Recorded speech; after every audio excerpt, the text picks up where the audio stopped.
Yes. Tapos nakuha pa yung exchange gift, away. Hindi ba lang kung anong pipiliin mo? Okay, so, reconciliation. Nice to be reconciled. Diba, masarap ng Pasko pag we are Kaya, reconciled. kung kalaban So, bawal. that's why we have to humble ourselves. Sometimes, yung hindrance that we don't want to reconcile because of our ego, because of our pride. Sometimes, kung sana tanggalin yung ego, no one,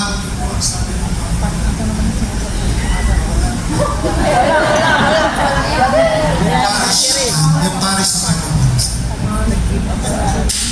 okay, so, diba sabi ng Panginoon, if you want to follow me, diba may tatlong condition siya? Ano yon? If you want to follow me, deny, carry, follow, diba?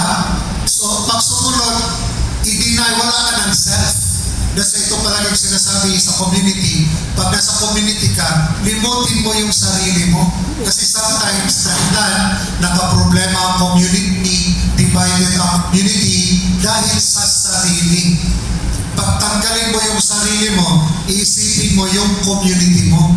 That's why pag sarili nakafocus, masisira yung community. Wasak, ubos. Masisira yung community. Okay? That's why once in a community, forget yourself. Di ba sabi niya, if you want to follow me, if you want to be part of the apostles, disciples, deny yourself. Limutin mo yung sarili. Huwag kang focus na lang sa sarili. Kasi pag sa paano ako. So, forget yourself. Try to be humble and reconcile. Reconcile, and especially yung reconciliation natin ay sa tao lang, di ba? Of course, the Lord. Pero merong challenge for us today to be reconciled with creation, yung nature. That's why maraming malalakas ng bagyo, so much yung temperature pag during summer, because we ignore creation. We do not take care of God's creation. And we have to reconcile with God's creation by being responsible sa mga gamit natin, sa mga plastic, kung saan sa itatapon. Sa community, maraming plastic, hindi na itapon. We have to reconcile.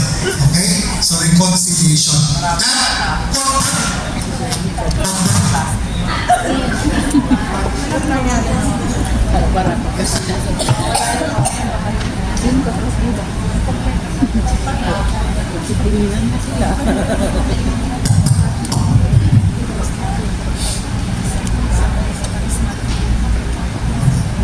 Okay, so yung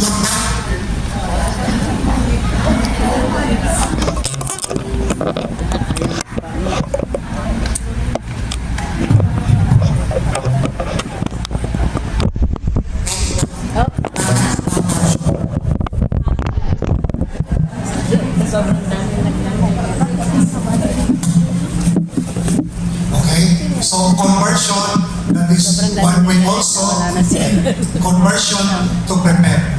To convert, okay na. Ilagay mo na. Thank you, Your Honor. Okay, so conversion. And also one way to give time to the Lord. Spend time with the Lord. That's one way to prepare. So in the season of Advent, try to make some sacrifice and spend time maybe in prayer, meditation, time with the Lord. The more we give time to the Lord, the more we discover ourselves. Pero sa community, iba narinig na natin, ibang kasama natin, alis mo na po sa community, hahanapin ko muna yung sarili ko. Dapat, it is the community, pag wala kang time with the Lord, hindi mo talaga makita ang sarili. God is our Creator. The more you spend time with the Lord, the more makikita ang sarili mo. The more you discover yourself. So, wag mong dahilan ng community. Community kasi, ganito, wag mong dahilan ng community. The more, hindi mo makita ang sarili mo away from the community. Actually, the more makita ang sarili mo sa community. Because there in community, there people will correct us, remind us. Sometimes, may mga attitude tayo that we do not know. If you know Juharis window, there are some I do not know that people know, and that's why we listen to them. Because we do not know. And how can we grow in community? That's why it is important in a community dahil dyan natin makilala, ma-discover ang sarili natin. I'm sure some of you sa Pilipinas, walang community, of course, may pamilya naman tayo. Pag dito, we belong to the community. And then you discover, may talent ka pala. Diba? Magbasa, mag-serve, kumanta, magsayaw. Diba? Because there in the community, we discover our identity, ourself, our talent. So, mahalaga natin yung community. Hindi perfect yung ating community composed of humans, people, tayo. But, wag mong tingnan yung tao, but the whole community. Sometimes it's a challenge tayo, hindi naman nandito sa community para i-baby tayo. But you are there to be challenged, para mag-grow, lumago. Sometimes we challenge our faith, no? Our personality. So, remember, our community is a gift. Gift ni Lord yan, binigay sa atin. Whatever challenge, whatever problems, difficulties in the community, ito yung mission natin. Kasi community, hirap naman ito. Dahil mga constitution dito. That's what yun ang mission. Diba? The word mission. O kung sino yung mission mo na.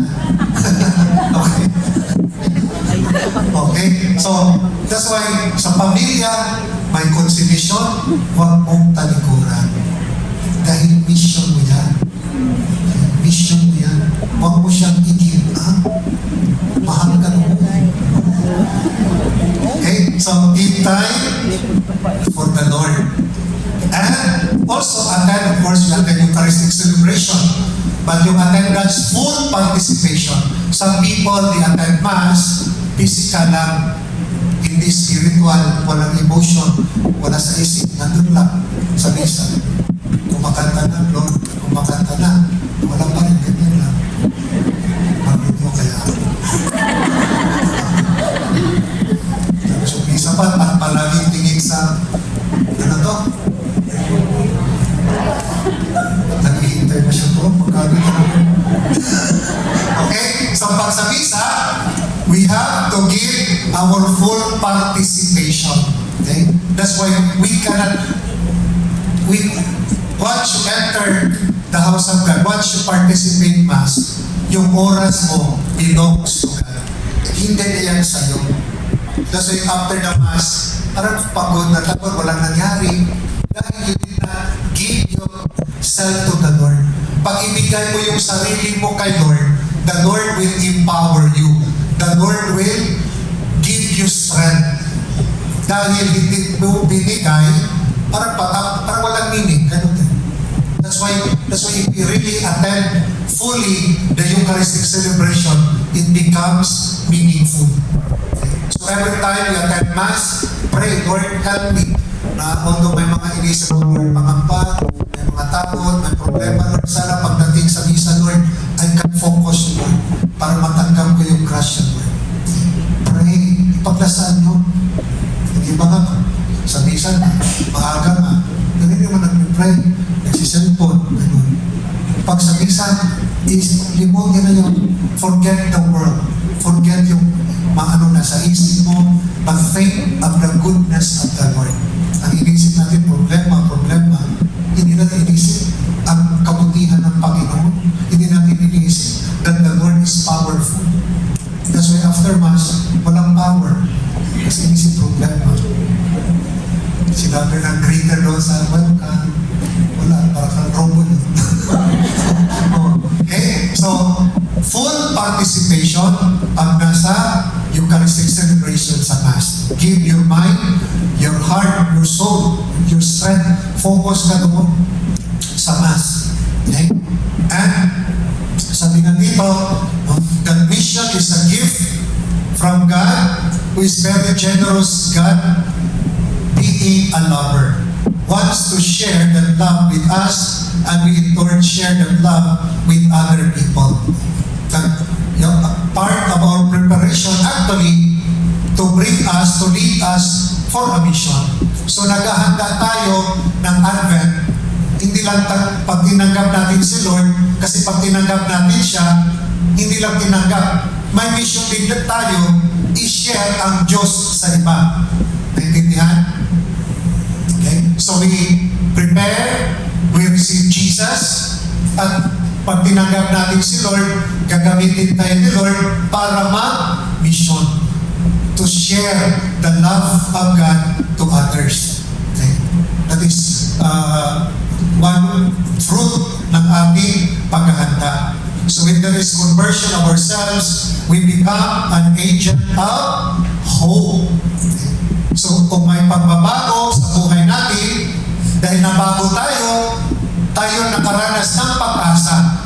At nakaranas ng pag-asa, we become now an agent of hope. Kasi binago ka ni Lord, akala mo wala ng pag-asa. But nabago ka. Na-encounter mo yung pagpapala ng Panginoon.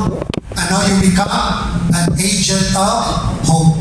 That's why when there is conversion of oneself, we become an agent of hope. A good example of that, I see St. Paul.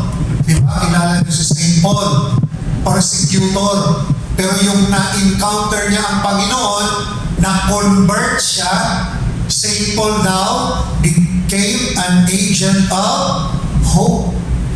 Dahil na-encounter niya mismo. Imagine, pinipersecute niya si Kristo, yung Kristiyano. That's why, Lord, who are you?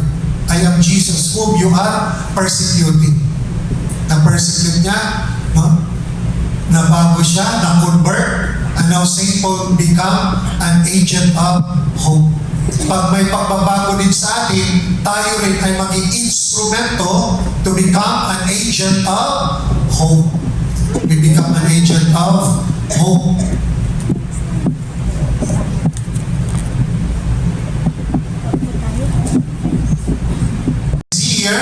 Next year, 2025, Jubilee year, yung theme ay, ano yung theme ulit? Pilgrims of Hope. Pilgrims of Hope. Pakita ko sana dito, walang hope. Okay? So yung logo, imagine yung logo, di ba yung bilog, tapos Jubilee 2025, tapos may apat na tao na iba-ibang kulay, ini-embrace yung cross. Yung ibang kulay na tao, ibig sabihin, nationalities, iba-ibang kultura, iba-ibang nationalities, no? At ini-embrace ang cross. So sa ating pilgrimage, nauuna ang cross. Di ba yung may kanta? The world behind me, the cross before me. Tama ba yan? So, ang cross ang nauna, the world behind.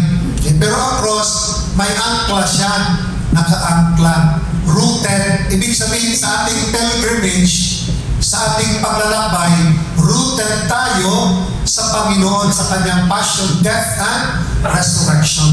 That's why yung waves dito ay nagsisimbolo ng ups and downs ng buhay. Sometimes masaya, sometimes hindi. Pero, embrace pa rin tayo kay Lord. Sunod pa rin tayo kay Lord. Yun ang meaning doon sa logo. That's why Pilgrims of Hope.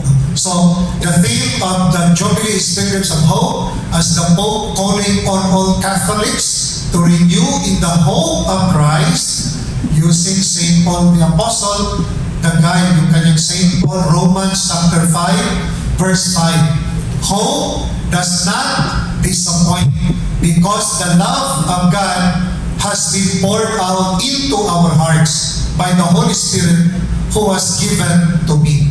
Hope does not disappoint. Tanda natin yan, that if you hope, hindi ka mamibigo if you hope with the Lord. Hope does not disappoint us. Ano yung theological virtues? Do you remember? Theological virtues? Faith, hope, and love. Diba? Hope. To hope. That's why to hope the love of God. Advent is about hope, the coming of the Messiah. That's why naghihintay tayo. We hope, pero siguradong darating siya. Darating siya. That's why we hope. So yung hope, later, we hope na siya ay hindi niya, yung sinasabi niya, gagawin niya. Kasi diba, the Word, sino yung Word? Si Jesus, the Word was made flesh. So yung Word ay salita ng katawang tama. Sinasabuhay niya. That's why hope na darating siya kasi ang salita, isa sa buhay niya, ginagawa niya. Sometimes yung ating salita, hanggang salita, walang hope.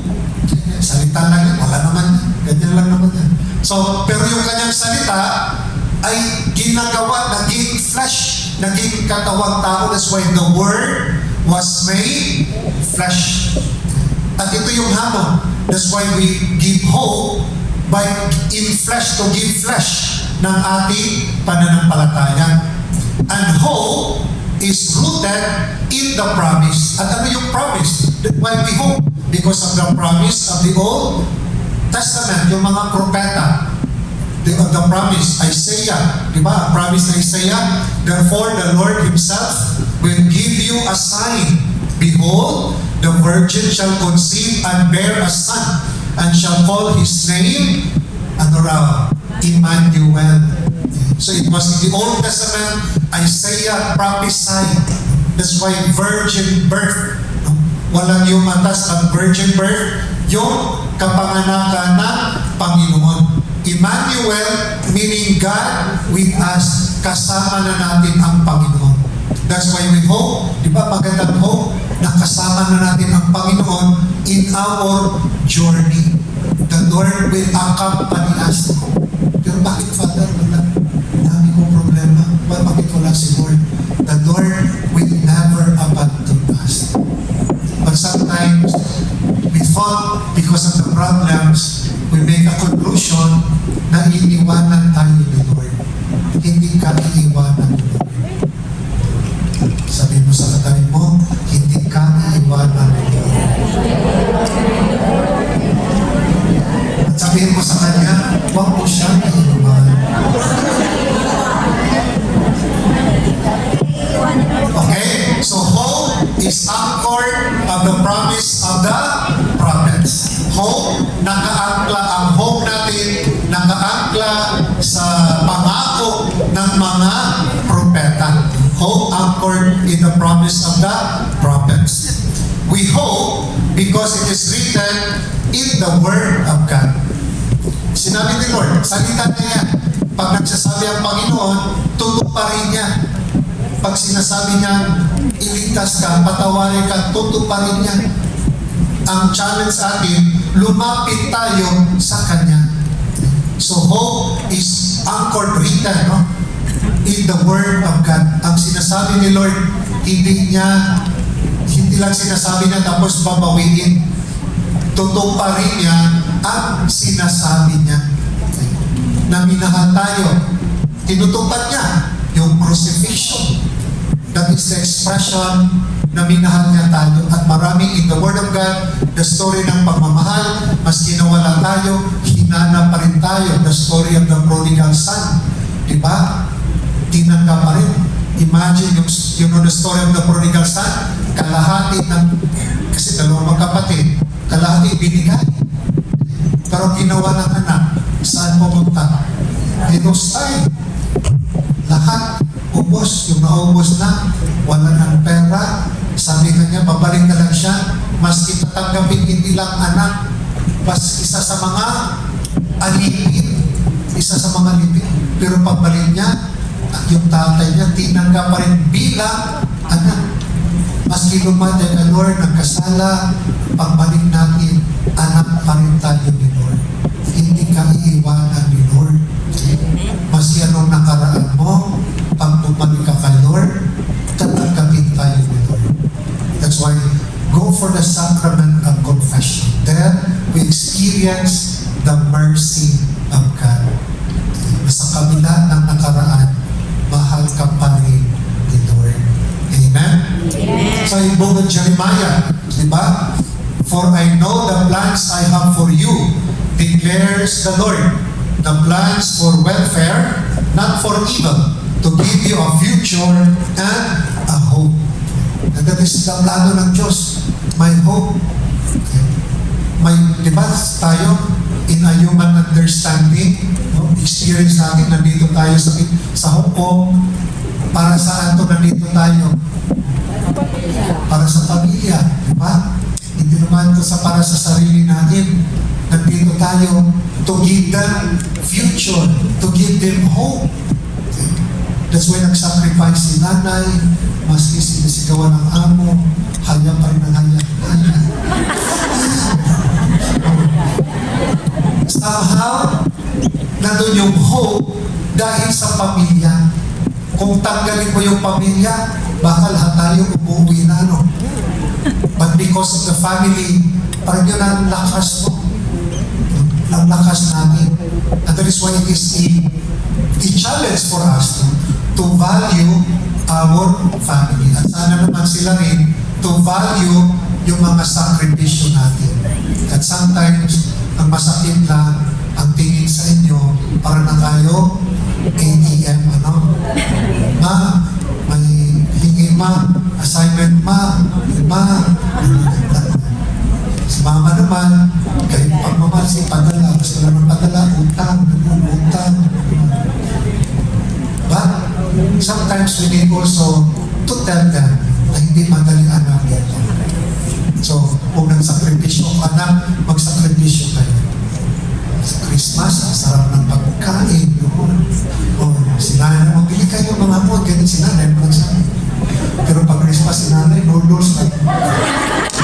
Pero natutuwa naman siya, nakikita yung mga video, ayun, ang sarap po noodles. But, yun na, let them feel, pag hindi nila feel yung paghihirap nyo, hindi na iba-value yung pinadala nyo. Pero pag na-feel nila ang paghihirap nyo, they will value yung pinadala nyo. At sana ganun din, ma-feel natin yung pagmamahal ni Lord. Pinadala, for God so loved the world that He gave His only Son. Pag hindi natin ma-feel, we cannot value yung pagmamahal ni Jesus sa atin.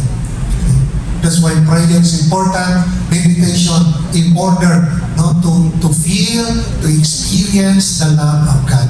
Hope means to believe the ways of God. Hope, ito yung, kasi yung understanding na ng hope, may umaasa ako na ganito. Diba? Umaasa ako na dapat ganito. You hope. Pero the real hope, that to hope means to allow God intervene. Hope means to believe the ways of God. Yung pag-asa natin, magtitiwala tayo sa kanyang pamamaraan. Hindi yung gusto mo. Kasi yung hope kasi natin, dapat ganito, ganyan. Pero pag hindi mo makuha ang inaasahan mo, nadi-disappoint ka. Di ba sabi ni St. Paul, hope does not disappoint. Na-disappointed tayo because yung gusto mo ang mangyari. But hope is to believe, to accommodate the ways of God. Sa our Father, we pray the Lord, your kingdom come, your will be done. Hindi pala sa akin. We hope, kasi yung hope natin, directed sa kanyang kaharian. Kasi pag hope mo, yung gusto mo, kaharian mo yon, sarili mo yon, gusto mo yon. But we hope yung pamamaraan ng Diyos. Dahil ang Diyos may magandang plano. Sabi nga in Jeremiah, before you were born, kilala ka na ni Lord. May plano na ang Diyos sa buhay mo. Hayaan mo to hope ang plano ng Diyos sa buhay mo para ito ang magdala sa iyo ng kasaganaan sa buhay mo. But we want our own way. Naintindihan? So hope, therefore, is to believe yung kanyang pamamaraan. Ang kanyang pamamaraan ang masunod. Akala natin, yung iniisip natin, plano natin, yun ang pinakamaganda. Pero wala yan sa plano ng Diyos. May magandang plano ang Diyos sa buhay mo. So that is what we hope. Tulad ni Maria, di ba? When the angel Gabriel appeared to Mary, I'm sure at the time, Mary, sabi nga, mga biblical scholar, Mary was 14 years old. Diba? Pero when the angel Gabriel, saan maging nanay ka? Paano yan? I don't have relation naman. The Holy Spirit will overshadow you. The Holy Spirit will overshadow you. Pero tinanggap mo ito, naguguluhan, tinanggap ni Maria, behold, I am the handmaid of the Lord. So ito yung plano. So that's why si Maria, tinanggap niya, Mary, full of grace. Okay? Pag sumunod kay Lord, mapupunong grasya, pagpalain tayo. So that is hope, like Mary, accommodate the will of God. When we accommodate the will of God, ang Diyos ang maghari sa atin, makikita ng iba ang Diyos sa buhay mo. That's why si Mary, yung bumisita siya sa her cousin Elizabeth, di ba? Nung sinabi ni Elizabeth, how can this be that the mother of my Lord should come to me? Sa presensya pala ni Maria, nakikita ni Elizabeth ang Diyos through Mary. Because Mary accommodate the will of God. Pag tinanggap natin ang kalooban ng Ama, ang plano ng Diyos sa buhay natin, makikita din pala ang Diyos sa atin. Sinan mo nga yung katabi mo, makita mo ba si Lord, parang tulog na ito. Okay? And hope is forgetting oneself and accommodating the will of God in our life. Like the Lord's Prayer. Si Lord, di ba? Nagdadasal si Lord papuntang Calvary, dumadal sa Garden of Gethsemane, at nagdasal siya, Father, take this cup away from me, but not my will be done, but yours, your will be done. So hope is surrendering yourself to God. Hope that God's kingdom may reign upon us. So hope is surrendering. So problema ka, Lord, I surrender it to you, Lord. Kasi pag inisip yung problema mo, talagang hindi mo makaya. But surrender it to the Lord. Diba? Anong sabi ni Lord? Come to me. Those who are overburdened, yung nabibigatan, come to me.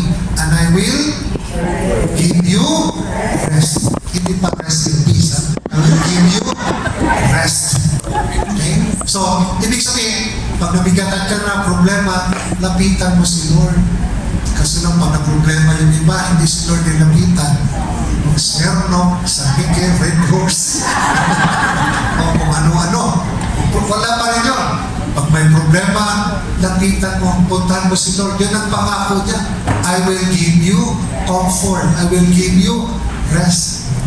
Okay? So, hope is surrendering, no? You surrender. Actually, ang buhay natin is surrendering. Actually, Christian, we, as long as this world, we learn how to surrender. Because one day we have to leave this world. So, ang buhay natin, learn to surrender. Learn to let go. May project ako sa gamit, at least once, meron akong itatapon. Part of letting go, surrendering. Alam niya yamin, yung kwarto ko parang pulinga eh.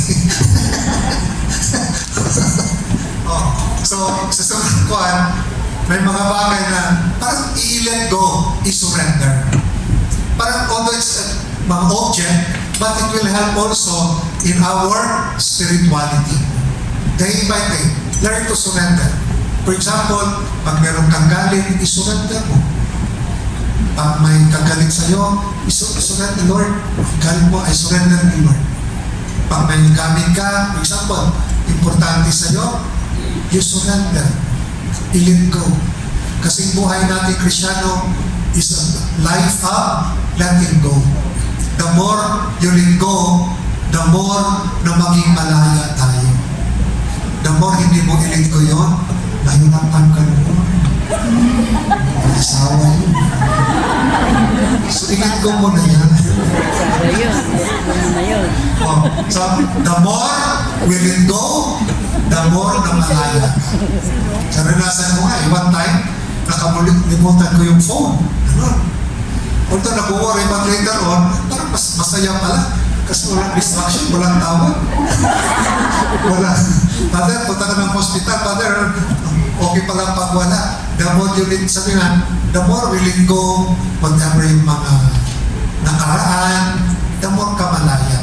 Pero pag nakaangkla ka sa nakaraan, hindi ka maging masaya. Masaya na yung iba, ikaw, wala. Tapos i-enjoy ka sa community. Tulad ng anniversary, yung mag-asawa ng anniversary. Kaso lang ng lalaki, may diferensya. May gift, mo ba gano'n? Eh sa anniversary na nila, kasal. Nakalimutan ng asawa, basic sa surprise ng lalaki. Oo nga siya sa tinakpan yung doon sa kusina, nagdadaan yung lalaki, tinakpan yung guess who? Ibig sabihin niya, guess who? Guess who? Guess who? Sabi ng mga asawa, iso-iso yung pamungo dito, ikaw na.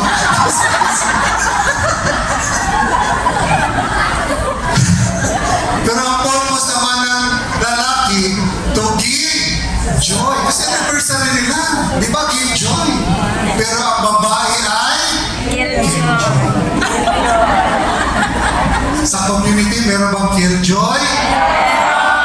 Yes. Okay, so life, no? We give life, no? Surrendering. Hope is not what I want. Hope is not what I want. It's not what I wish. Hope is to believe and accept what God wants for me. Hope. Kasi pag tinanggap mo ang plano ng Diyos sa'yo, ito yung magdala sa'yo na kalayaan. That's why hindi ka malaya pag hindi mo tinanggap. That's why sometimes, you feel, ano bang direction ng buhay mo? Ano bang purpose ng buhay ko? Naranasan niyo na ba yun? Sometimes, bakit sa yung asawa ko? Lord, na may purpose na ba ito, Lord? Ano ba ito, Lord? Di ba? But sometimes may mga crossroad tayo sa buhay that sometimes you have to reflect. Baka may mission para ko ito, Lord. Baka itong binigay mo, Lord, sa akin. Kasi naalala ko, Lord, yung kasal namin, Lord. Naalala ko yung kanta, Lord. God gave me. Ito talaga binigay mo. Masikuhan, Lord. Okay?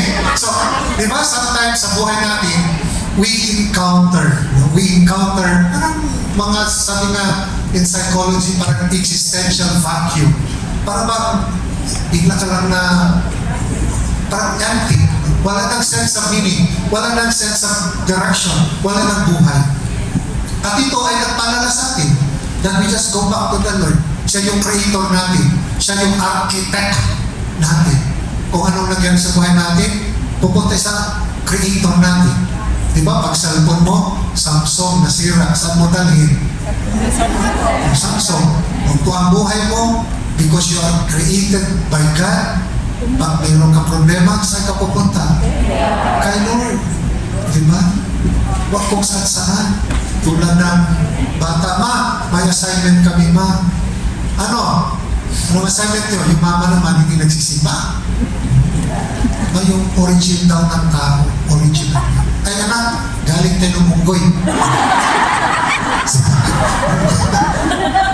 Unggoy. Siyempre yung bata, yung kinagabihan, dumating, yung tatay, nanggaling sa simbahan. Ba, may assignment kami pa, original na. Saan ang galing ng tao pa?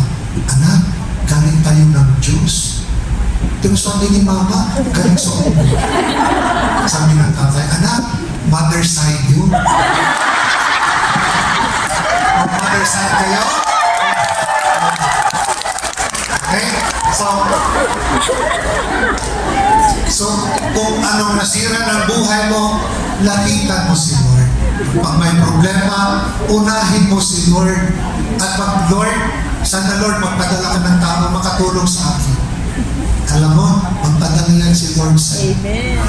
Kasi mahal ka ni Lord, hindi ka papabayaan ni Lord. Problema sa atin, pag may problema, punta ka agad sa kaibigan, nachismosa, doon mo, kay Lord ka muna. Pag Lord, sana yung tao magpadala ka Lord, matulungan ako Lord. Si Lord mo unahin. Pag si Lord mo unahin mo, aayusin ni Lord ang buhay mo. Sige anak, huwag kang mag-alala. Tapos malala mo na lang. Uy, kumusta ka na, friend? May problema. Ano yun? Yung passport mo, nasa lang. Huwag ka na yun. Uy, ito pamahiram sa'yo. Oh, yan. So, unahin mo si Lord. Okay lang yung passport, isang lang, no? Huwag lang yung asawa. Kasi pag isang lang, hindi nyo na kukunin. Okay? Hope.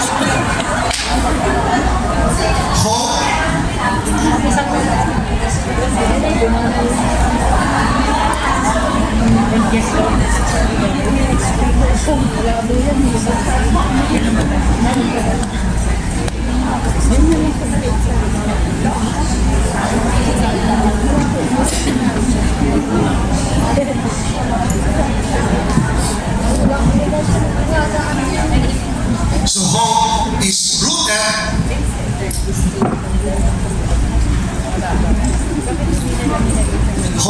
rooted in the now. Now.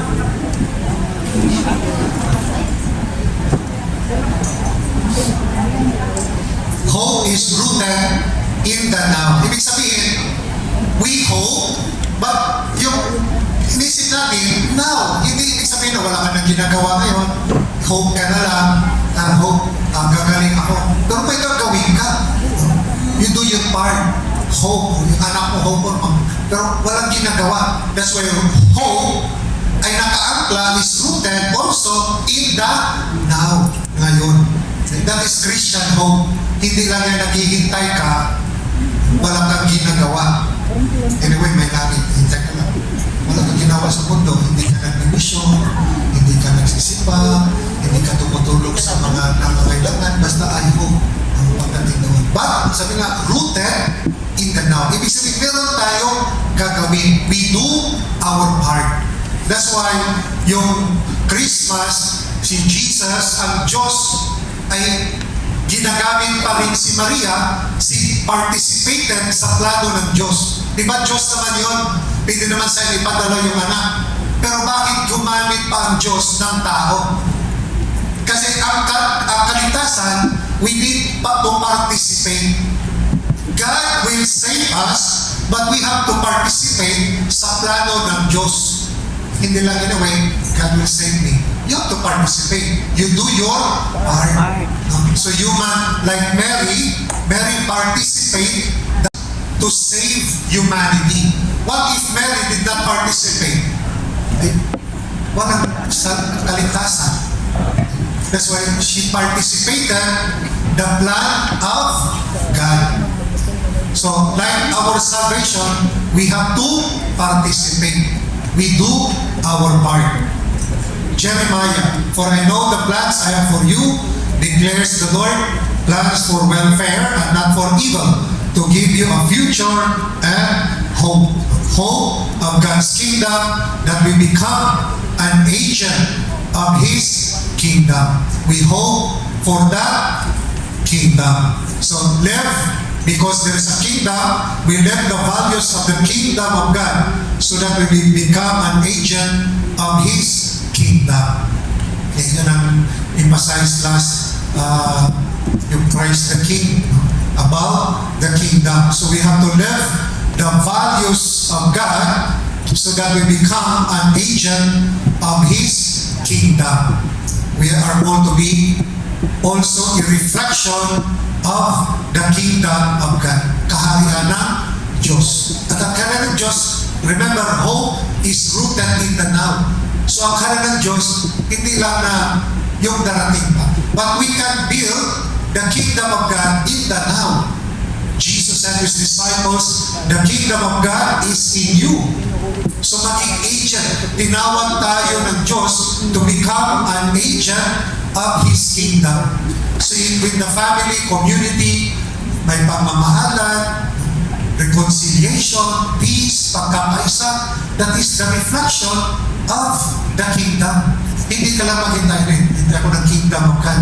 Sabi nga, rooted in the now. So ngayon pala, we can experience His kingdom sa community natin. Okay? So hope, that's why hope is not passive. Hope is not passive. We cannot attain the kingdom of God if we do not live the present. Okay? We cannot attain the kingdom of God if we do not live the present. Nakaangkla tayo sa ngayon. Hindi yung in the future or nakaraan. But hope means in the present. Naintindihan? Tumahimik kayo. It makes sense ba yung sinasabi ko? Or masyadong malalim or mababaw? Sakto lang. So, ang hope, sabi nga, rooted in the now. Hindi doon sa future at hindi ka nakaangkla sa nakaraan. Okay. Ang future, darating yun.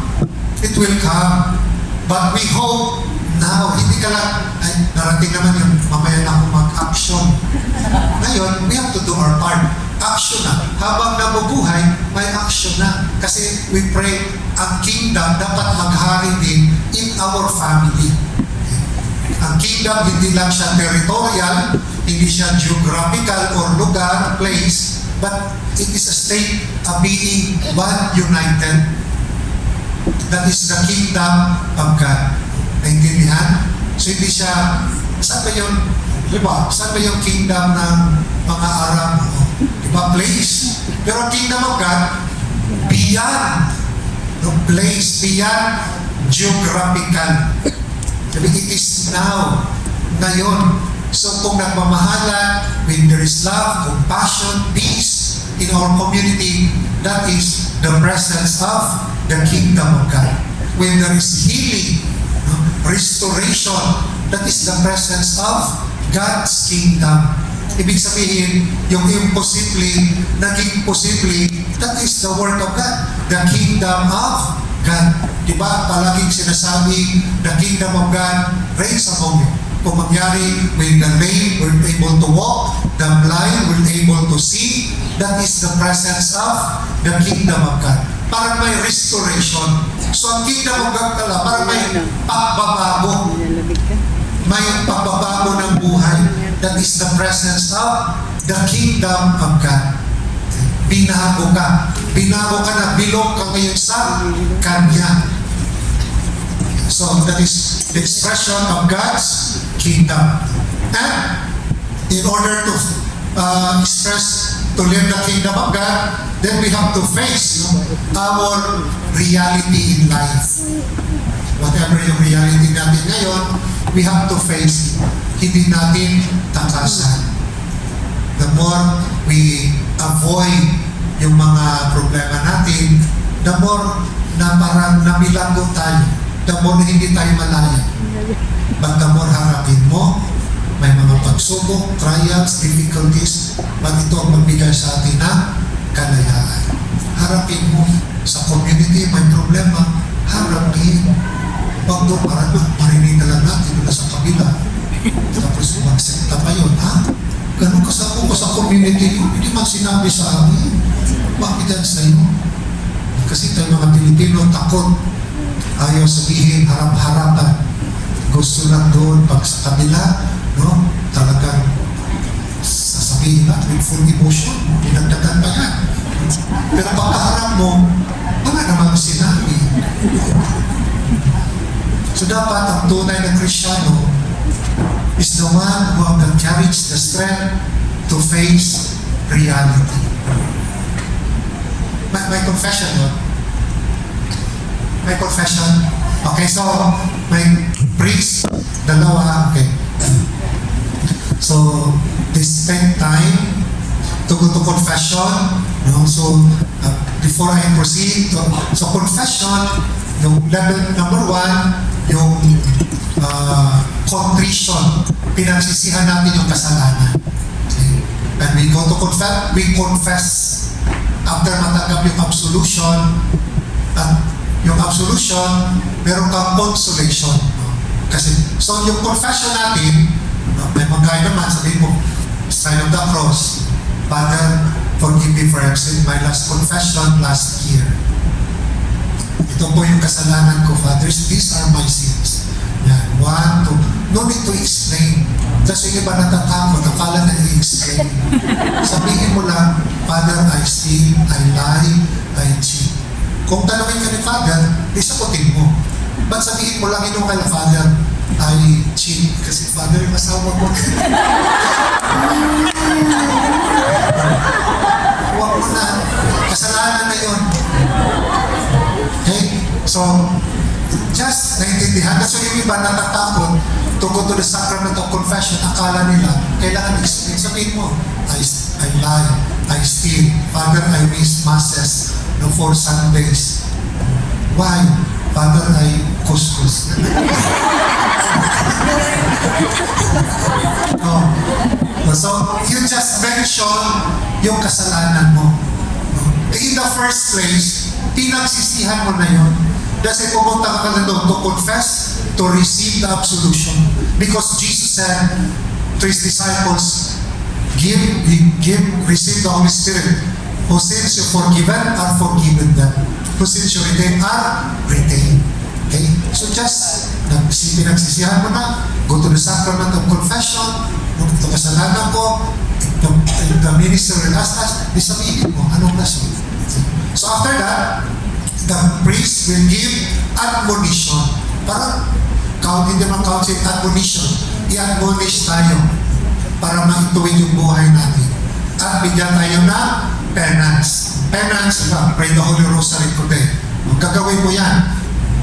Pwede ba, Father, may gabi? Peter, basta gagawin mo. At bigyan, and then, the priest will say, now pray the act of contrition. Pag-pray mo yung, oh my God, I'm so sorry for having offended you. So, act of contrition. And then the priest will absolve our sins. So, to the ministers of church, they can be pardoned and peace. So, do not be afraid. The church reminds us at least once a year, we go to sacrament of confession. There, in the sacrament of confession, we experience the love, the mercy of God. We experience the mercy of God. So, huwag matakot. Magandang panahon to renew, magandang regalo with the Lord, the sacrament of confession. Okay? So, may time doon, you can, kung mahabang linya, mamaya, wala pa namang linya, go sa sacrament of confession. You know, sa Annunciation, every Sunday noon, I'm sure here, every Sunday, yung ibang parish, wala na, bihira lang. So take time. Because confession is a sacrament of healing. That the more we confess, the more we are healed. The more we are renewed. Do not be afraid. Do not be afraid to go to the sacrament of confession. When I was in my pilgrimage doon sa Lourdes, bagong parin ako noon, pinuntahan ako ng bishop. Father, can I confess? Diba? Ako ba yung nangingi? Kasi bishop. Pero na-imagine ka, no? The bishop, nagpakumbaba, go to the sacrament of confession. So do not be afraid. Sa kumpisahan, maranasin natin na sa kabila ng ating nakaraan, nagawa, mahal tayo ni Lord. Diba? Yakapin mo yung pagmamahal ni Lord. Kasi pag sometimes, yung human we long for love, punta ka na kay Lord. The Lord, then we experience His mercy and compassion. Okay? So face your reality on that hope. So when we avoid our present situation, we will never find hope. Pag tinalikuran mo yung present situation mo, walang pag-asa. Walang hope. It is only in facing reality that we are able to discover hope. Kasi pag tinalikuran mo na, hindi ka na umasa. That's why, pinabayaan mo na, tinalikuran mo na. Give up ka na. But if you face reality, you will discover hope. Discover hope. So prayer is about the now. That's why we pray. It is about the now. How the Lord loves us. No? So when you pray, of course, important devotional prayer, but try to pray also from your heart. Remember, Jesus said, when you pray, go to your room. Ibig sabihin doon, pray yung galing sa puso mo, sa room, sa puso mo. Of course, devotional prayer is important, but pray also from your heart. That the more you pray from your heart, it will give us, sense of joy, direction, intimacy with the Lord. The Lord knows kung nasa isip natin, ang puso natin, then bring it to the Lord. Yung nahirapan ka, Lord, kausapin mo siya. From the heart. Pray from your heart. So hope and conversion. Okay? Hope and conversion. You know the story of Zacchaeus? Sino si Zacchaeus? Tax collector, wealthy man. At that time, if you're a tax collector, meaning you are working with the Romans. No? Yung Israelita, sila Jewish people. Right? So, Zacchaeus, si Jew, nakipagtrabaho siya sa mga Romano. So, yung mga kapwa Jew, galit na galit kay Zacchaeus. Kasi kababayan tayo, bakit kukulikta ka ng ways, ibibigay mo doon sa Roma? So, Zacchaeus considered outcast, considered sinner. So, mayaman siya, pero wala siyang kaibigan. Para wala siyang community. Pero si Zacchaeus, meron siyang desire to see Jesus passing by. At then si Zacchaeus na, maliit lang, 4'11". Dami na yung tao. Hindi niya makita. Pero mayaman siya. Hindi naman siya mag-hire ng bodyguard. Tabi kayo dyan. Pero you can see the humility of Zacchaeus. Umakyat in a sycamore tree. Rich, wealthy man. Umakyat. Climb a sycamore tree. Imagine, mayaman. Umakyat. Imagine si Penatibli Kasha. Umakyat si Kasha. Pero that is an expression of humility, pagpakumbaba. Gusto niyang makita dadaan si Jesus. Diba? Gusto na niya makita. Yun ang desire. Gusto lang makita. When Jesus saw Zacchaeus, sabi niya, Zacchaeus, hurry down. For that day, Jesus stayed in the house of Zacchaeus. Yung kanyang makita man lang sana, buong araw si Lord because Zacchaeus. May conversion. That's why there was hope. Anong conversion? Zacchaeus discovered true wealth, si Jesus. That's why Zacchaeus said, Lord, half of my belongings I give it to the poor. Half, kalahati. If I have defrauded anyone to the least 4 times, ibabalik ko, Lord. Kung may nadaya ako, Lord, ibabalik ko, Lord. So, that's because of that, Zacchaeus was converted. That's why Jesus said, this man too is the son of Abraham. Salvation has come to this house. Okay? Hope. Baka before, wala nang umasa kay Zacchaeus. But yung kanyang pag-asa, Panginoon. That even maybe for us, walang tayong pag-asa, pero kay Lord, umasa pa rin si Lord sa pagbabago natin. Okay? So, will you desire, it will give you hope. Tulad ni Zacchaeus. Because of that desire, it gave hope to Zacchaeus. Because of his desire. So in what way can I give? So, bago tayo magpatuloy, di ba, parang tutulog na, para mabubuhayan tayo, may question tayo for sharing. Ayan, napatapat na lang. Patapat.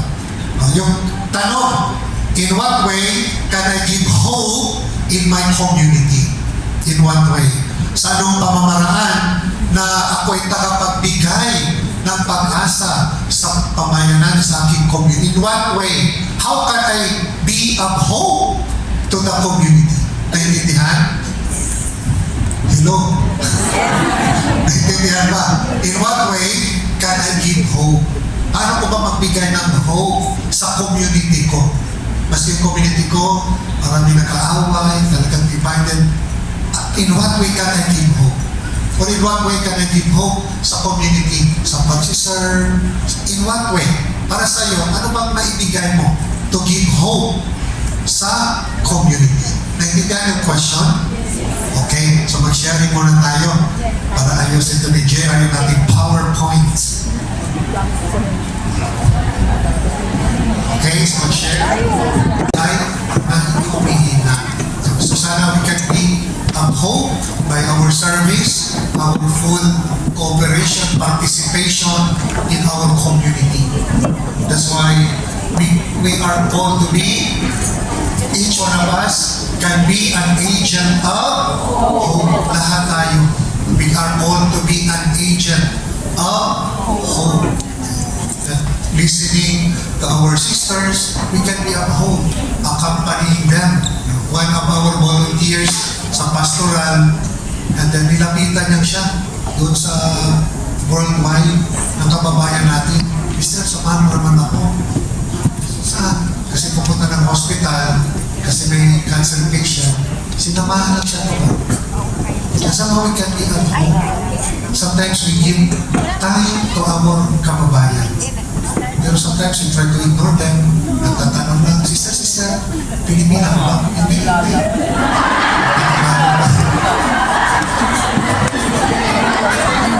Sometimes, yung little things na may pakita natin, we can show them, that will be inspired sa bilang sa ating pananampalataya. We do street evangelization, but you know the way when we help them, yung ating kababayan, that is the way to glorify God. Remember, Jesus said, what you do to the least of my brothers and sisters, we do it in that way. Okay? So, we can be an agent of hope. So, bago mag-pray, para hindi kayo antokin, I will give you a ray of hope. Si JR. Para bago mag-pray. So, that's why Jesus is our hope. A ray, when the child is born, sa yung hope natin. Okay, JR? Nawawala. And of course, we'd like to thank Holy Family Parish for the accommodation na mahirap maghanap ng lugar to have this for our venue, for our Father Benson, Janba, and Father Natalius. Okay? So one video.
hearts, to dwell in our hearts, then it is the presence of God's kingdom. So there is joy, peace. If the Lord is in our hearts, then we have to listen to the Lord. If the Lord will say, forgive, then we have to forgive. You serve, then we have to serve the Lord. But sometimes, if the Lord is not with us, we listen to ourselves. Okay? So before we proceed, we just break maybe for those who want to toilet, maybe 5 or 7 minutes. No? After that, come back to continue our recollection. Mag-break muna tayo. Okay? Toilet break.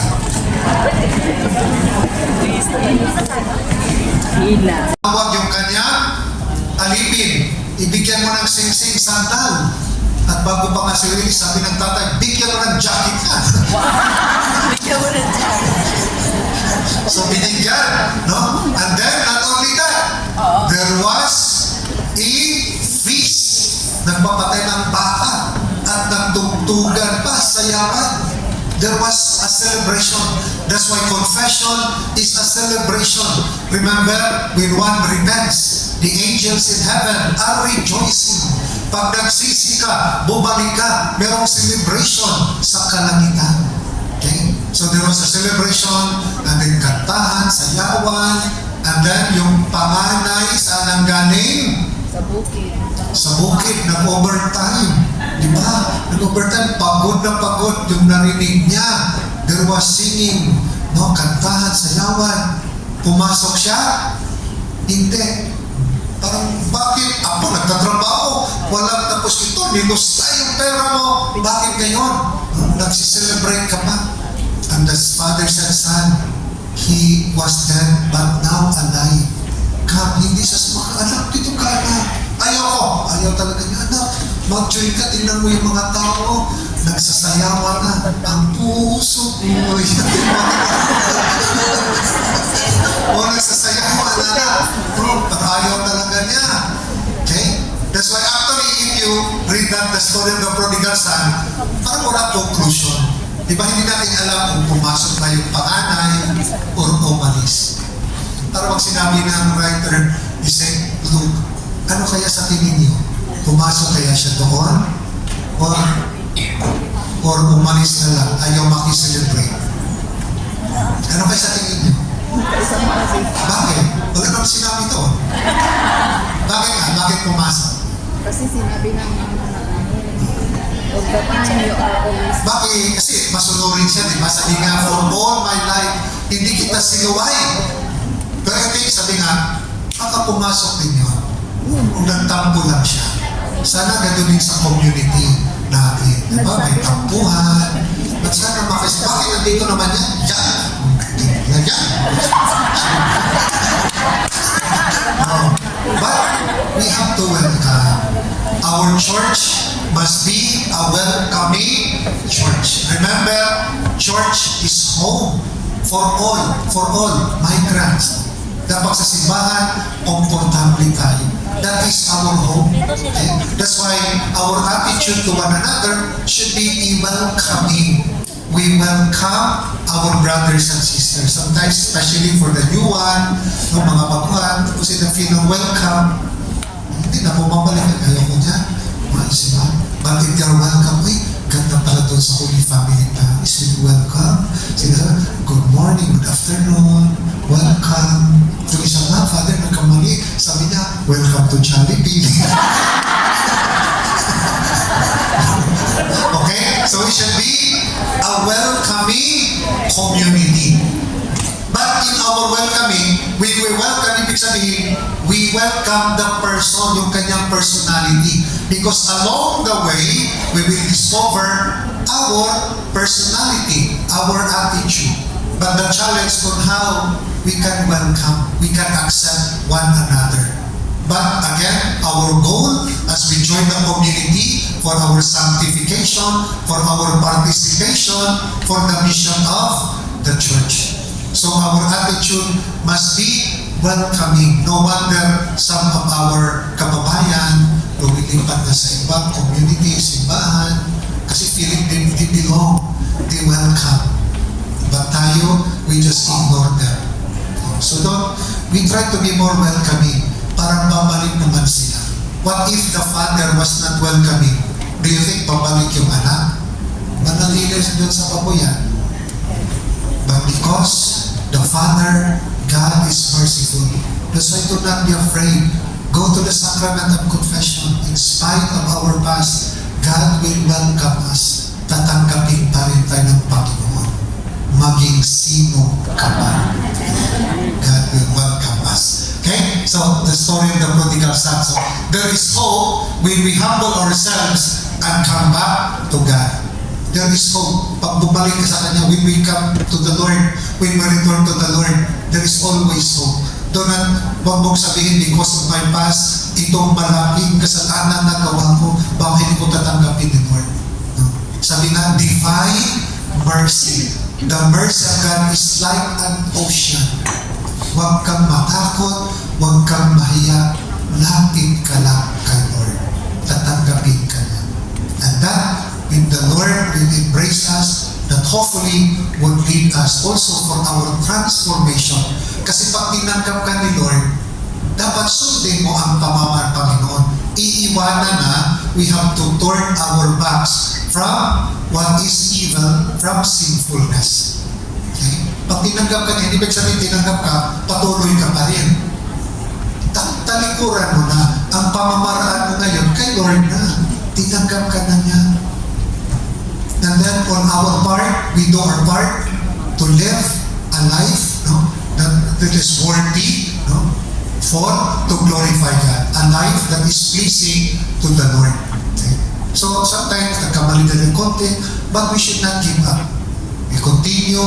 That's why we have sacrament of confession to continue to purify our soul. Because our perfection only in God. We cannot be perfect without God.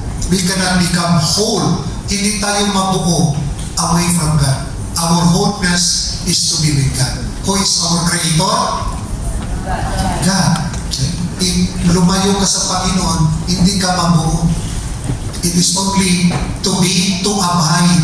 Diba? In the Gospel of John, away from me, you can do nothing. Wala tayo.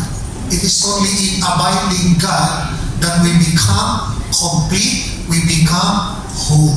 Mabuo ang pagkatao mo, pagkakristyano mo, if we abide in the Lord. Because the Lord is our salvation. Okay, in Romans, we read together.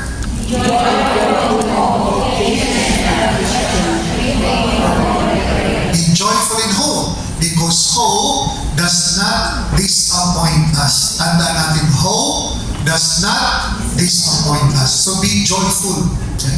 If you hope, Lord, for your healing, joyful God will heal you. Lord, we pray that will be reconciliation na magkabalikan kami, Lord. Be joyful. Darating na. Diba? Huwag kang give up. Be joyful. Maski makita mo sa Facebook, may kasama siya. Be joyful kasi magkabalikan kayo mo. Masarap ang original. Diba? Sabi nila, so there is joy. Pag fake, iba fake yun. Anong maganda? Diba, bumili tayo na, yung bag mo, fake naman yan, hindi yan original. Maganda yung original. So may pag-asa pa yan, sister. Kapit ka ron! Okay? So, be joyful in hope. Okay?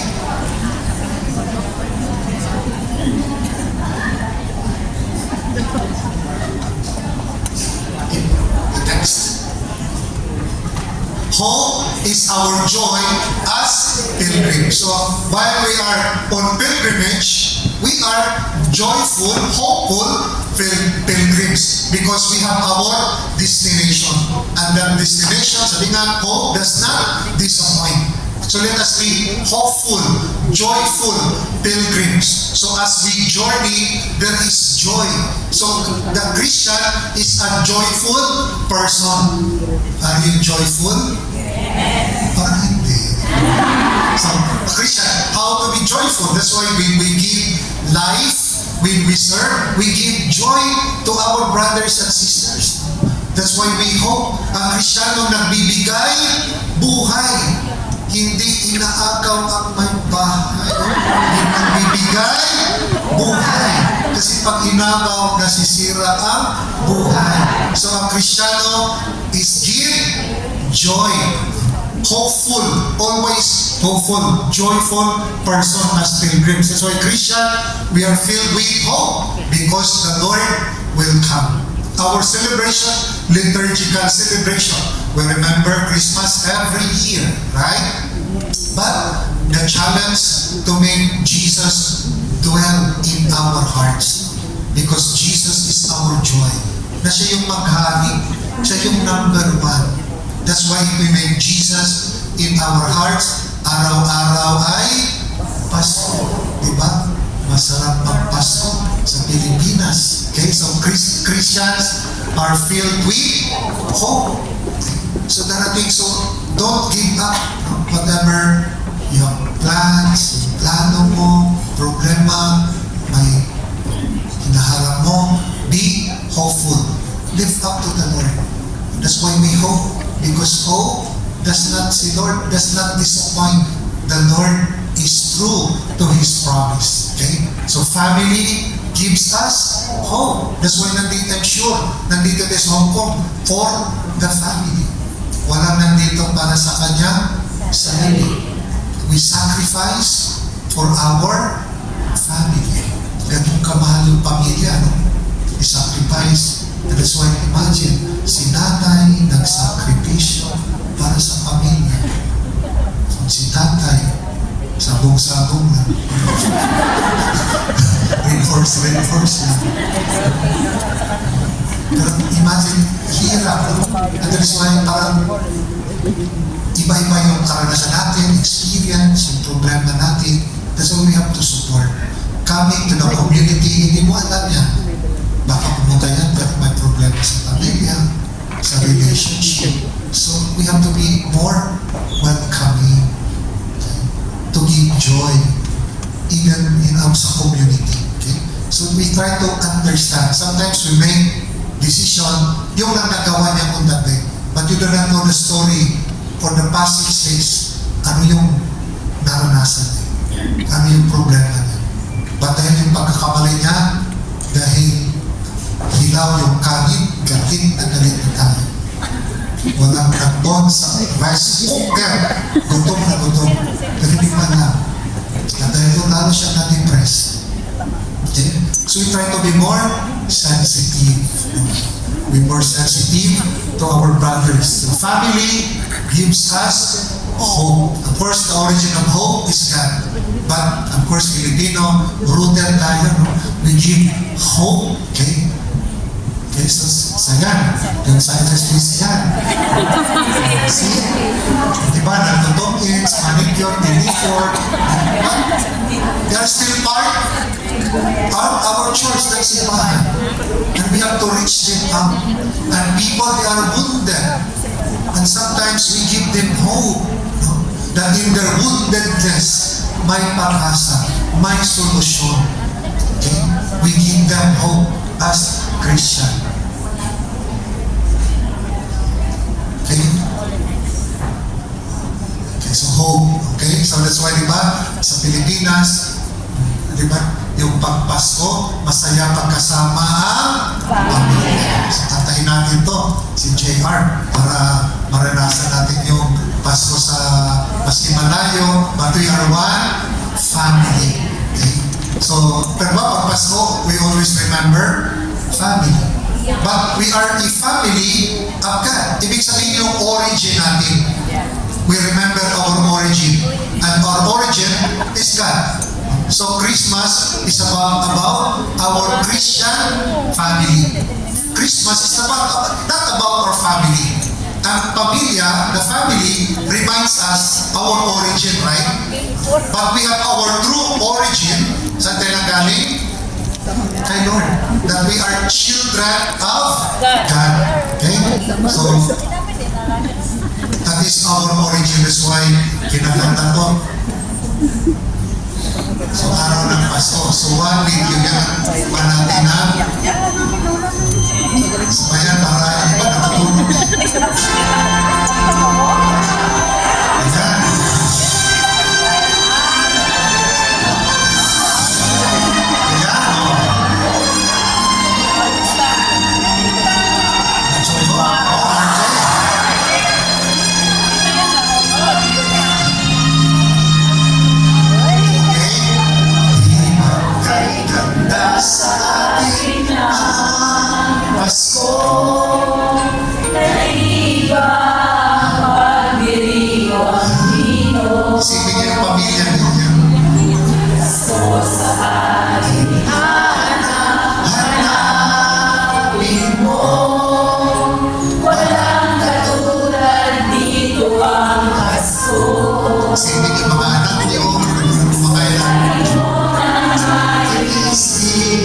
na sila'y nandito sana at sa Noche Buena ay magkakasama.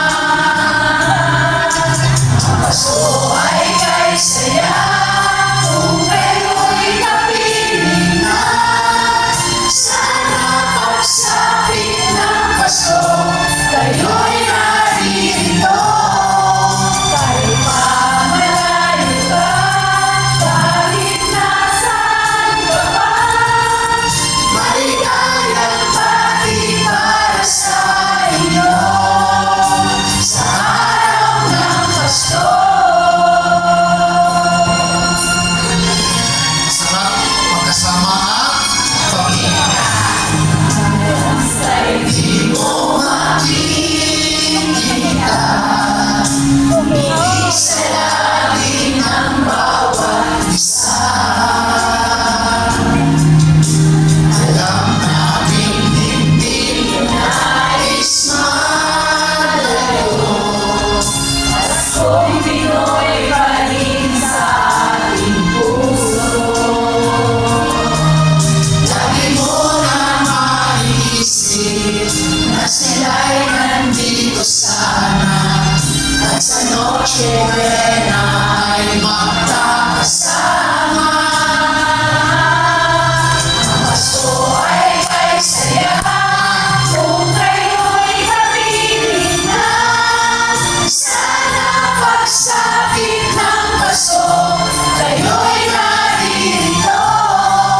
Kahit pa malayo ka, kahit nasaan ka pa, maligayang bati para sa inyo sa araw ng Pasko.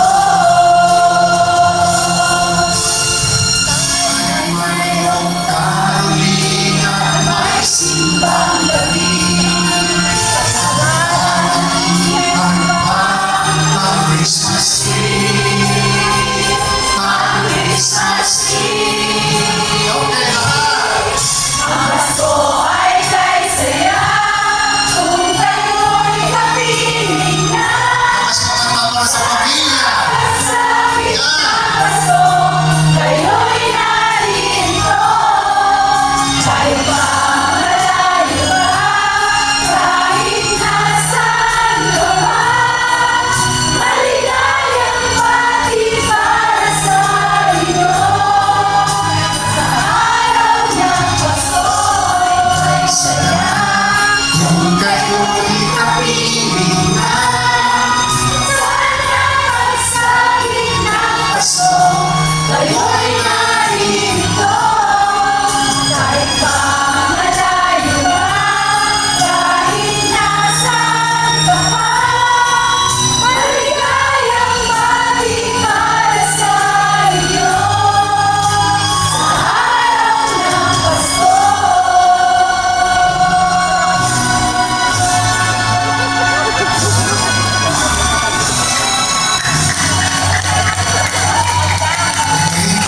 So we are also a family of the family.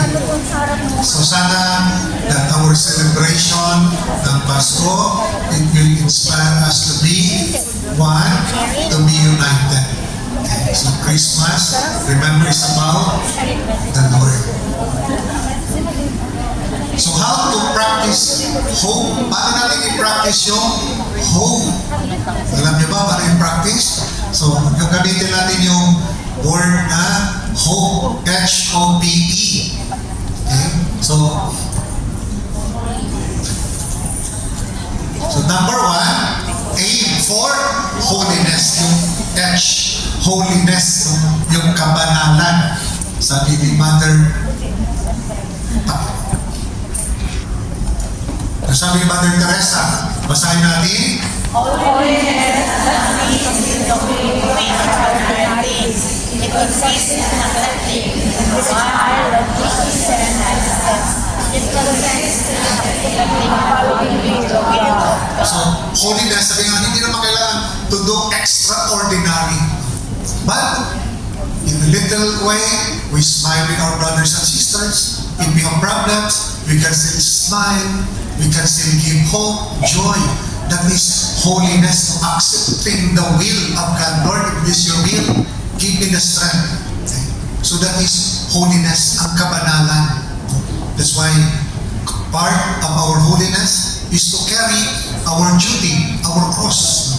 That will sanctify us. That's why trademark of a Christian is the cross. Kasi pag wala ka ng cross, hindi ka na Krisyano. Ang Krisyano pala ay may cross. So kung may cross ka ngayon, that reminds that we are Christian disciple of Jesus. Okay? John Paul II said the church needs saints. All are called to holiness, and holy people alone can renew humanity. If we want transformation in the society, we aim for holiness. There is no transformation, there is no change in our society if we do not live a life of holiness. Kung gusto nating magbago yung lipunan, yung kaibigan, live a life of holiness. Marami ng taong magagaling, politikong magagaling, wala pa rin nangyari. But we need holiness, kabanalan. Because we are going to be the salt of the earth, light of the world. Okay? So, obedience na maging masunurin, like Mary, obedient to the will of God, to obey. Obey means, first in Latin obedere, to hear. We cannot obey if we do not hear. How can you follow? How can you obey if you do not listen? That's why listening is important. Okay? To listen, Lord, what is your will for me, Lord? So that you can obey, not what you want. Sometimes we want our way. That is not obedience. Obedience means doing the will of God. What is God's will? That's why we have to pray. We have to listen. What is the will of God in our life, in your life? So obedience. Okay, in Samuel, together we read, and Samuel said, Has the Lord as great delight in burnt offerings and sacrifices as in obeying the voice of the Lord? Behold, to obey is better than sacrifice, and to listen than the fat of rams. So to obey is better than sacrifice. So meaning obedience to the Lord is more important than just sacrifice, praying, attending Mass, but you do not obey. Misa, attend ka ng Misa, but you do not obey the commandments of the Lord. So ilan ba yung 10 commandments? Okay? So you do not obey. Okay? So you do not obey. So that's why obedience is better than sacrifice. In our context, in the community, we obey. Even if the leader, we don't like the leader, but we obey for the good of the community. Leader na yan, ayaw mo niya. But we just obey. Remember, as you enter the community, no more self. Because the self, then you will not, leader na yan, kaaway ko yan. So you do not participate. Even if you do not like the person, then we just have to obey for the sake of the community, not for yourself. You do it. If you don't like it, you just do it. Okay? So, obedience is better than sacrifice. St. Thomas Aquinas said, again, we read together, obedience unites us closely to God, and in a way transform us into Him, so that we have no other will but His. If obedience is lacking, even prayer cannot be pleasing to God. See? If obedience is lacking, anong nangyari sa dasal natin? Kulang. If you do not obey, mas yung luhod mo, dasal mo, prayer does not please God. So obedience is important. Learn to obey. Okay? Even if you obedience. Remember, we do it. Hindi madaling ma-obey. Look at Mary. It was difficult for Mary to do the will of God. Na magbaptize without human touch. Right?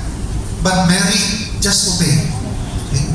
Hindi madaling to obey. Especially na community. No? Sometimes what hinders us to obey because of our ego, of our pride. Let our faith be number one. If our ego number one, there is no obedience. So allow faith. Faith will be number one, it will bring unity. But if it is ego, it will destroy divine community. Wasak na wasak ang puso, minastipak. So, that's why allow faith. Do not your ego, pride. Okay? So, faith. As St. Paul said, ano sinabi ni St. Pablo? We walk by faith. We walk by faith, not our human side, but faith. Okay? Walk with faith.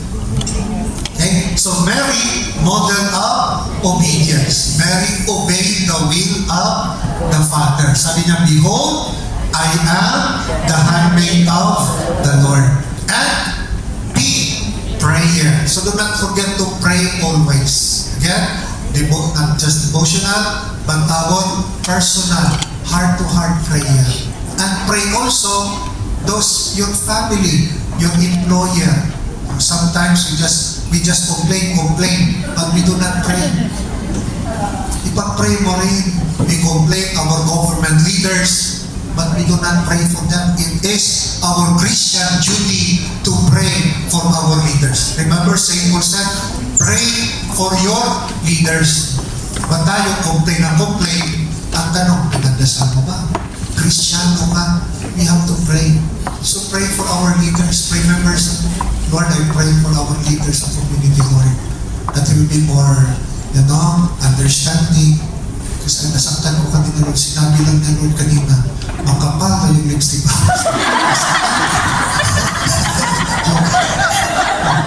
Okay, so, pray for one another. Pray for one another. Okay? So do not forget, ipag-pray. Yung kasama natin, sa bahay, nakakalungkot. Imbis mapagaan yung trabaho sa bahay, may 3, 4 kasama, lalong mabigat, nagaway-away. Okay? Pray. Sabihin mo nga sa katabi mo, I pray for you. I pray for you. Tatuhanin natin ba yan? Pag-pray mo siya. Maski hindi mo alam kung anong nasa isip niya, puso niya, just pray the intention of that person. So, mamaya gabi, as we go home, before Lord, I pray for this person. Whatever his intention, I pray, Lord.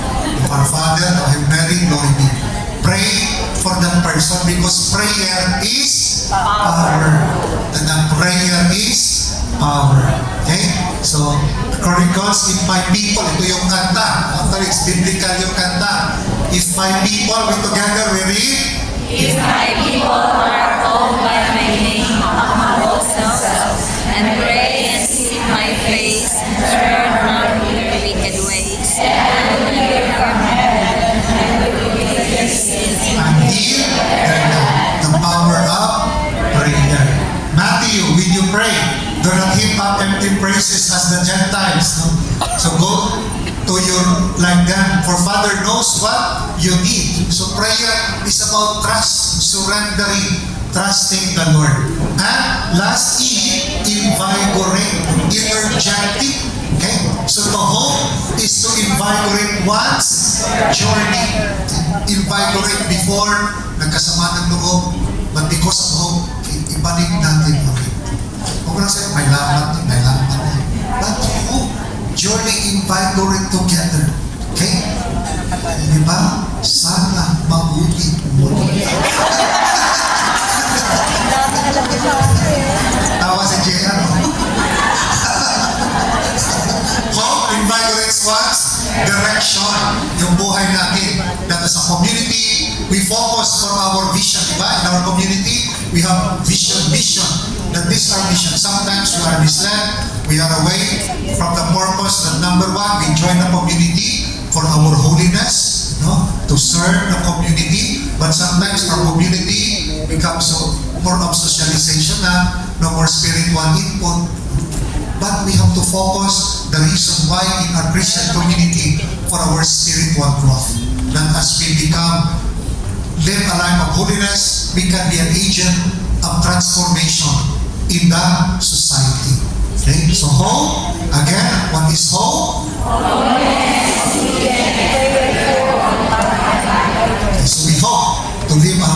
holiness, be obedient, prayerful, and give energy to others. Yung iba, malulungkot na, ikaw maging the source of hope.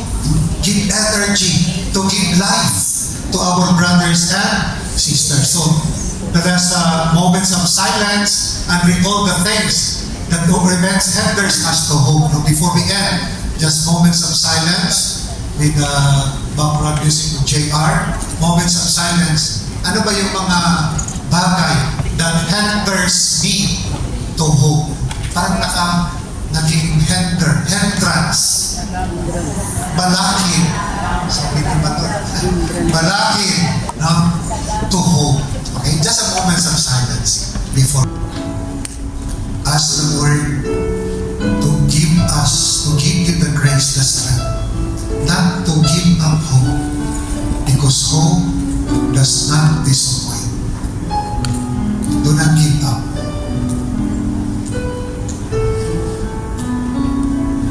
God is journeying with us. He is with us.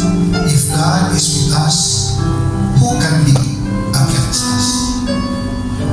Trust in the ways of the Lord.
Lord, thank you for this time, this opportunity to be gathered as one Christian family.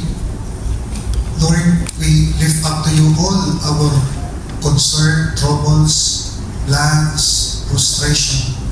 Lord, strengthen us. Strengthen that our hope, our faith, our commitment to follow you, to serve you.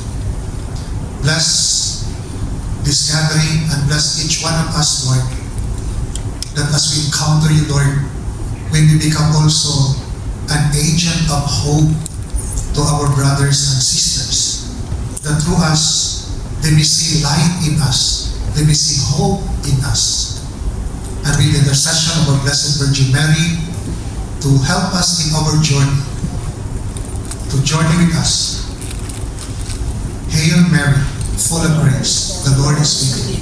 Blessed are you among women, and blessed is the fruit of the womb, Jesus. Holy Mary, Mother of God, pray for us sinners, now and at the hour of our death. Amen. Glory be to the Father, and to the Son, and to the Holy Spirit. The Father, Son, the Holy Spirit. Amen.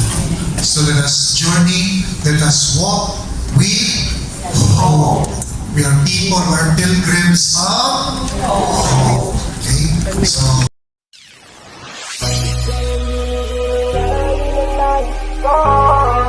Marikit na dalangin ko, kang magbigay ng kulay sa aking